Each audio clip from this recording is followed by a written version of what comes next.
একজন তরুণ প্রতিদিনের মতো রাস্তায় পড়ে থাকা আবর্জনা কুড়িয়ে বেড়াচ্ছিল। হঠাৎ সে রাস্তার পাশে এক বৃদ্ধ ভিখারিকে দেখতে পেল। তার প্রতি মায়া হলো, তাই নিজের একটি খালি মিনারেল ওয়াটার বোতল বৃদ্ধের দিকে বাড়িয়ে দিল। অবাক করা ব্যাপার, বৃদ্ধ সেই বোতল হাতে নিয়ে কোমরের ছোট কাপড়ের থলেতে রাখল। তারপর আস্তে আস্তে ঝাঁকাতে লাগলো। মুহূর্তের মধ্যে সেই থলে থেকে ডজনখানেক বোতল লাফিয়ে বেরিয়ে এলো। ছেলেটি হতবাক হয়ে গেল। বৃদ্ধ এসে বলল, তুমি হৃদয়বান, তাই আমি তোমাকে এক অসাধারণ সৌভাগ্য দিচ্ছি। এই কথা বলেই বৃদ্ধ হঠাৎ হাওয়ায় মিলিয়ে গেল। ছেলেটি থলিটির ভেতর তাকিয়ে দেখল সেটা একেবারে সাধারণ কাপড়ের থলে। কৌতূহলবশত সে নিজের মায়ের রেখে যাওয়া জেডের বালা, পাথরের চুড়ি থলিতে রাখল। সঙ্গে সঙ্গে বালাটি দ্বিগুণ হয়ে গেল। সে বৃদ্ধের মতো থলিটি ঝাঁকাতে লাগল আর দেখল বালাগুলো একের পর এক গুনে গুনে বেড়ে যাচ্ছে। মুহূর্তেই থলে ভরে গেল শত শত জেডের বালায়। এত সম্পদ দেখে ছেলেটি উত্তেজনায় প্রায় অজ্ঞান হয়ে গেল। মনে মনে শপথ করল যে বগদত্তা তাকে প্রতারণা করেছে আর সেই অহংকারী ধনী ছেলেটি দুজনকেই সেই সম্পদ দিয়ে শিক্ষা দেবে। সে ঠিক করল বাজারে গিয়ে কয়েকটি বালা বিক্রি করবে। কিন্তু পথে হঠাৎ এক জনপ্রিয় মহিলা ইন্টারনেট তারকার সঙ্গে ধাক্কা খেয়ে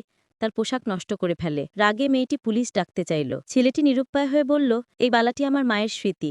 অন্তত ৩০,০০০ ইউয়ান, প্রায় কয়েক লাখ টাকা মূল্য আছে। কিন্তু মেয়েটি তার ছেঁড়া পোশাক আর পুরনো থলে দেখে ভাবল, এই ছেলেটি নিশ্চয়ই প্রতারক। ছেলেটি রেগে গিয়ে বলল, তুমি না বিশ্বাস করলে একজন জুয়েলারি বিশেষজ্ঞকে ডাকো। যদি বলো এটা নকল, আমি তোমার বিরুদ্ধে মামলা করব। মেয়েটি এক নামী রত্ন বিশেষজ্ঞ চুয়েন ভাইকে ফোন করল। তিনি বালাটি দেখেই অবাক। এমন নিখুঁত জেডের কাজ জীবনে দেখেননি। আরও অবাক হলেন যখন দেখলেন ছেলেটির কাছে এক নয়, অনেকগুলো একই রকম বালা আছে। তিনি সাথে সাথে ঘোষণা করলেন, সবগুলো আমি কিনব। প্রতিটি বালার দাম ৫০,০০০ ইউয়ান। ছেলেটি মুহূর্তেই ধনী হয়ে গেল।